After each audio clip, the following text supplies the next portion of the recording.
안녕하세요. 30대 여성입니다. 아이는 없어요. 남편하고 저하고 나이 차이가 많이 나기도 하고 둘 다 아이를 안 좋아해서 아이는 갖지 않기로 했거든요. 그런데 이런 저희의 결정이 신우에게 이상한 착각을 하게 만든 것 같네요. 남편과 저는 동호회 활동을 하면서 만났습니다. 동호회 활동을 하게 된 계기는 제가 새로운 곳으로 이사를 했기 때문이었어요. 근 10년 가까이 다니던 회사를 떠나 새로운 직장으로 이직을 했습니다. 회사 자체만 놓고 보면 더 좋은 곳으로 가는 상황이었지만 사는 곳에서 1시간은 더 멀어지게 되었기에 이사를 하지 않을 수 없었습니다. 솔직히 새로운 동네로 이사를 올 때만 해도 큰 걱정은 없었고요. 하지만 사는 터전을 바꾼다는 게 생각보다 스트레스를 많이 받는 일이더군요. 게다가 새로 이직한 직장은 5시 퇴근에 야근도 없었습니다. 그렇다 보니 퇴근 이후 시간을 어떻게 하면 잘 쓸 수 있을지 고민이 되더라고요. 어떻게 하면 새로운 동네에 적응도 하면서 도움이 되는 취미를 가질 수 있을까? 그런 고민을 하다 찾게 된 것이 독서동호회 활동이었네요. 그리고 그 모임에 남편도 가입되어 있었고요. 동호회 회원수가 많다고 해도 모이다 보면 맨날 나오는 사람만 나옵니다. 심심했던 저는 매주 얼굴을 비추게 되었고 남편도 꽤나 꾸준히 나오는 사람이었어요. 그러다 하루는 남편과 저 둘만 모이는 상황이 생겼습니다. 자연스레 독서보다는 대화를 많이 나누게 되었는데 7살이란 나이 차이에 비해 생각보다 말도 잘 통하고 서로의 직장도 멀지 않더라고요. 그날을 계기로 저희는 급속도로 가까워졌고 금세 연인 사이로 발전했습니다. 바보같이 들릴지도 모르지만 전 저와 남편이 운명이라고 믿었네요. 남편의 존재는 외로운 타지 생활에서 큰 위안이 되었습니다. 집안에서 가장 역할을 하며 무거운 짐을 지고 사는 기분이었는데 남편과 있을 때만큼은 그 짐을 내려놓을 수 있었거든요. 저에게는 불행한 가정사가 있었습니다. 제가 고등학생이 되던 해에 부모님께서 이혼을 하셨거든요. 두 분 중 어느 분이 더 큰 실수를 하셨는지는 모르지만 두 분 다 잘하신 것도 없습니다. 아버지는 가장으로서의 역할에 소홀하셨고 어머니는 엄마로서의 역할에 소홀하셨으니까요. 만약 두 분 중 한 분이라도 저희 남매를 진심으로 사랑하고 미안한 마음을 느꼈었다면 저희한테 이런 어려운 시절을 겪게 하진 않으셨을 테지요. 두 분이 이혼하시고 한 4년 동안은 어머니랑 살았습니다. 살았다고 쓰긴 했지만 솔직히 어머니 얼굴을 본 건 며칠 되지도 않는 것 같아요. 당시 어머니에게는 만나는 남자분이 계셨고 대부분의 시간을 그 집에서 보내시는 눈치였으니까요. 참고로 제 남동생은 저보다 10살이 어립니다. 그러니까 당시 제 나이는 17, 동생은 7살이었어요. 그 어느 때보다 어머니의 손길이 필요한 나이였는데 어머니는 철저하게 동생을 외면하셨지요.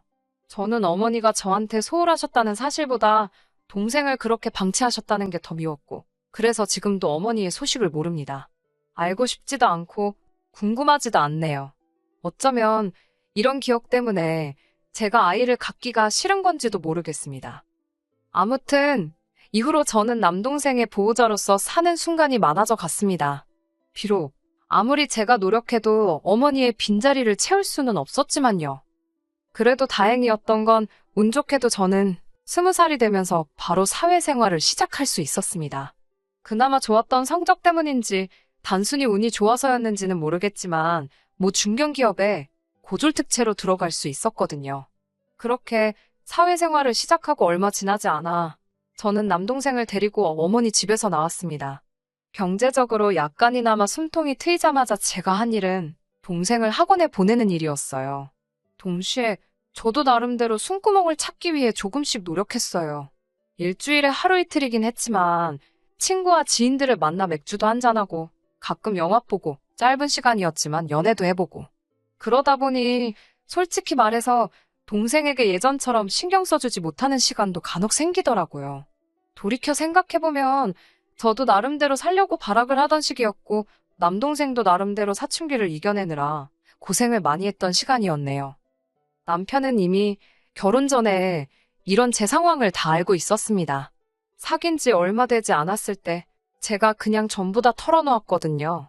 솔직히 전에 만나던 사람에게는 이런 이야기를 하지 않았었어요. 굳이 제 약점을 드러낼 필요가 없다고 생각했으니까요. 그리고 나중에 제 사연을 알게 된 그 남자는 제가 자기를 고의적으로 속였다며 길길이 날뛰더군요. 과장 조금 보태서 아주 개거품을 물었습니다. 사기원 애라나 뭐라나. 그래서 지금 남편에게는 허심탄회하게 다 말해버렸네요.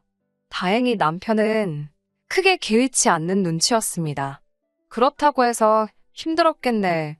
그래도 잘 컸네. 그런 어설픈 동정도 없었습니다. 그런 동정을 받는 건 언제 받아도 익숙해지지가 않더라고요. 하는 사람들이야 진심이라고 했지만 겪어보지도 않은 사람들이 뭘 알겠어요? 그런데 남편은 딱히 더 물어보지도 않고 말을 덧붙이지도 않고 그 점이 참 좋았네요.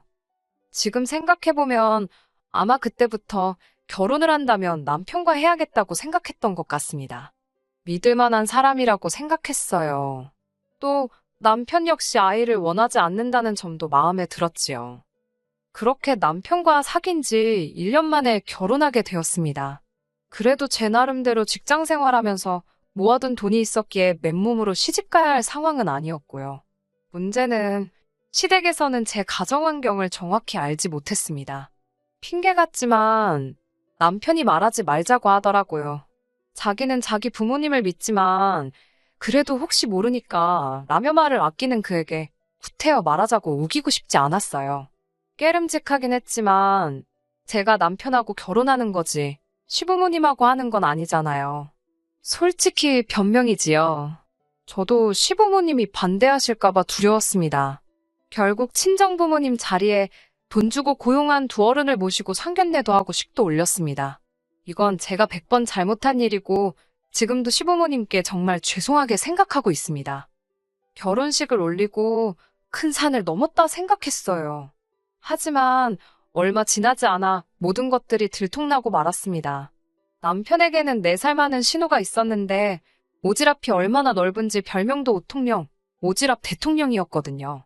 이 신우가 제 뒷조사를 했더라고요.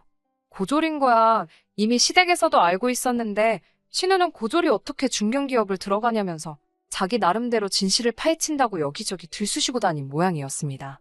그리고선 기어이 저희 부모님이 이혼을 했고 지금은 부모님과 연도 끊고 지낸다는 사실을 알아내서는 마치 무슨 대기업의 비리를 폭로하는 정의의 사도 마냥 시부모님을 앉혀놓고 까발렸습니다.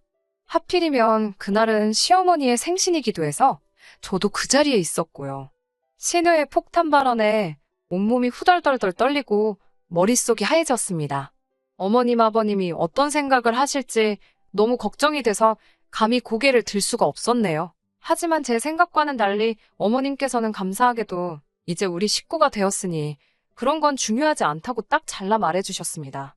게다가 신우에게 말조심, 행동 조심하라고 오히려 신우를 나무라셨어요. 뿐만 아니라 저에게는 너도 마음고생이 많았겠다며 이제는 그런 거 신경 쓰지 말고 어깨 펴고 살라 말씀하셨습니다. 그제서야 신우도 더는 찍소리도 못하더군요. 지금도 그날을 생각하면 감사한 마음뿐이네요. 그 이후로 저희 부부와 시부모님의 사이는 나날이 돈독해졌습니다. 신우 덕분에 모든 것이 드러나니 저를 포장할 필요도 과장할 이유도 없었으니까요. 시부모님을 친부모님이라 생각하며 진심을 다해 따랐습니다. 남편과 상의 끝에 매달 시부모님께 용돈도 50만 원씩 드렸고요. 이런 제 모습을 보고 동생도 제가 좋은 집으로 시집을 간 것 같다며 기뻐하더군요. 하지만 저는 제 나름대로 동생에게 미안한 마음이었어요. 이제 갓 20살 넘은 애를 혼자 살라고 내버려둔 것 같아 죄책감도 들었고 동시에 어떻게든 혼자 살아보겠다고 아둥바둥하는 동생의 모습이 안쓰러웠고 저도 그 과정을 겪어봤으니 어떻게든 동생에게 도움을 주고 싶었습니다. 하지만 오히려 남동생은 절대 자기를 도와주지 말라며 제 손길을 거부하더군요. 괜히 누나 오해 산다고 자기는 저에게 짐이 되기 싫다면서요. 동생이 어려서부터 부모 없이 저랑 둘이 지내서인지 철이 빨리 들었거든요. 남편도 그런 사정을 알았기에 이따금씩 제가 알게 모르게 동생에게 용돈도 챙겨주고 밥도 사주고 부모 복은 없어도 내가 형제 복, 남편 복은 있구나 싶었네요. 제가 결혼하고 1년쯤 지났을 무렵 동생은 군대를 갔습니다. 사실 저는 남동생을 어떻게든 대학에 가게 하고 싶었지만 동생이 학비 때문에 스트레스를 많이 받는 눈치였어요. 마음 같아선 제가 학비를 다 내주고 싶었지만 현실적으로 그건 어려운 이야기였기에 대학에 가라 강요할 수도 없었지요. 이후로 1년 8개월 만에 전역한 남동생은 충격적인 소식을 전해왔습니다. 전역을 한 달 남겨두고 저에게 말없이 휴가를 나왔었더군요. 그리고는 공무원 시험을 쳤답니다. 군대에서 짬짬이 공부를 했기에 자기 실력이나 확인해볼까 싶어 응시했다네요. 괜히 저한테 이야기하면 제가 자기보다 더 떨게 뻔해서 비밀로 했다고요. 그런데 그렇게 시험 삼아 본 시험을 떡하니 붙었다며 동생이 씩 웃어 보이는데 정말 너무너무 자랑스러웠습니다. 남동생이 군대에 있는 동안 종종 면회도 갔었고 휴가를 나왔을 땐 밥도 몇 번을 같이 먹고 동생에 대해서는 모르는 게 없다고 생각했는데 그런 꿍꿍이가 있었다는 건 조금도 눈치채지 못했었네요. 그런 동생을 보며 이번만큼은 동생에게 도움을 꼭 주고 싶었습니다. 저녁 이후로 당장은 저희 집에 머물고 있는 상황이었고 남편도 원하면 같이 살자고 했지만 동생은 한사코 이를 거부했어요. 신세지기도 싫다 했고 어차피 동생이 다니게 된 직장과 저희 집이 왕복 3시간이 넘게 걸릴 만큼 멀기도 했네요. 이제 곧 출근한다는 기쁨도 잠시 동생의 얼굴이 하루가 다르게 어두워져 갔습니다. 저에게 터놓고 말은 못하는 눈치였지만 전전긍긍하는 게 다 보이더라고요. 그런 동생을 보며 이번만큼은 동생에게 도움을 꼭 주고 싶었습니다. 제가 그래도 수입이 나쁘지 않았고 그간 시댁에 꾸준히 용돈을 드리고 있었던 것에 반해 친정에는 따로 용돈을 드린 일이 없었으니 이번만큼은 동생에게 도움을 줘도 괜찮겠다 싶었고요. 그렇다고 제 마음대로 혼자 결정할 수는 없었으니까 남편에게 이야기를 했어요. 남편 돈은 손대지 않고 제 적금으로 동생 보증금 정도는 도와주고 싶다고요. 남편도 시원스레 그거 좋은 생각이라며 제 의견에 동의해 주었습니다. 서울이라면 어림없었겠지만 다행히 서울이 아니었던지라 보증금 3천에 월세 40에 빌려 월세를 구할 수 있었습니다. 그리고 고맙게도 남편은 이 모든 상황을 이해해줬을 뿐만 아니라 기뻐해주기까지 했어요. 남동생도 저와 남편에게 정말 고맙다며 어떻게든 이 보증금은 꼭 갚겠다고 그러던걸요. 이후로 남편은 시부모님과 신우가 있는 자리에서 제 남동생이 군대에서 공무원 준비를 한 거며 합격까지 했다는 이야기를 마치 직접 보기라도 한 듯이 장황하게 설명을 하는데 어찌나 재미있고 뿌듯하던지요. 하지만 그쯤에서 멈췄으면 좋았을 텐데 남편은 그런 처남에게 제가 월세 보증금을 해줬다는 이야기까지 늘어놓았습니다. 솔직히 듣는 순간 아차 싶었지만 의외로 시부모님이나 신우 둘 다 별 반응이 없었습니다. 마음 한구석이 찝찝했지만 이미 엎질러진 물이었지요. 그리고 얼마 전에 있었던 일입니다. 신우에게서 전화가 왔어요. 결혼 초에 신우가 제 뒷조사를 했던 일 때문에 솔직히 지금도 신우와 제 사이는 껄끄러운 편입니다. 괜히 신우한테 약점 잡히는 거 아닌가 싶어서 저도 모르게 말 한마디 한마디가 조심스러워졌고 그러다 보니 같이 있으면 왠지 불편하고 그렇더라고요. 원래 신우랑 올케가 친해지기 힘든 사이라잖아요. 그런 신우에게서 전화가 먼저 걸려왔을 땐 저도 나름대로 놀라기도 했고 직감적으로 좋은 내용은 아니겠거니 싶었습니다. 옆에 있던 남편에게 전화기를 넘기며 대신 통화해달라니까 그럼 신우가 저를 얼마나 얕잡아 보겠냐며 그냥 받으랍니다. 여차하면 자기가 나서겠다고요. 그렇게 신우와 스피커폰으로 남편도 잘 들리도록 설정하고 통화를 하게 되었지요. 결론부터 말씀드리면 신우가 저한테 섭섭하다 했습니다. 동생한테는 그렇게 퍼주면서 시조카 생각은 안 나더냐고요. 처음에는 그게 무슨 소린가 했어요. 일찍이 결혼한 신우에게는 제 남동생과 1살 터울의 딸아이가 있거든요. 솔직히 신우랑 저랑 사이도 안 좋고 하다 보니 명절이나 돼야 얼굴을 볼까 싶을 만큼 대면대면한 사이입니다. 그런데 그 조카 아이를 들먹이면서 자기 조카가 대학 들어갈 때는 겨우 용돈만 주고 땡치더니 동생은 보증금을 해줬냐면서 서운하다는 거예요. 아무리 시조카래도 제 친동생하고 비할 바가 되나요? 제가 외숙모로서 용돈이면 충분하지 뭘 더 해주냐고 물어봤습니다. 기분이 나빴지만 최대한 웃으며 부드럽게 물어봤어요. 그러자 신우한다는 말이 가관이었습니다. 어차피 저희는 아이도 안 낳을 건데 그러면 결국 나이 들어서 자기 딸한테 의지하고 살게 되지 않겠냐입니다. 나중에 자기 딸한테 그래도 아쉬운 소리라도 하려면 지금부터 잘해야 되는 거 아니냐며 자기 딸이 다음 학기 즈음에서 교환학생으로 미국에 가고 싶어 하는데 돈 좀 보태달라더군요. 어처구니가 없어서 얼마를 말씀하시는 거냐니까 제 동생해준 보증금만큼 달랍니다.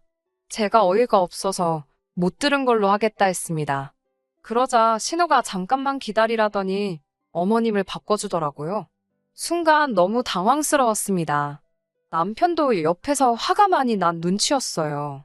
그런데 어머님 목소리가 나오니 남편 눈이 동그래지더라고요.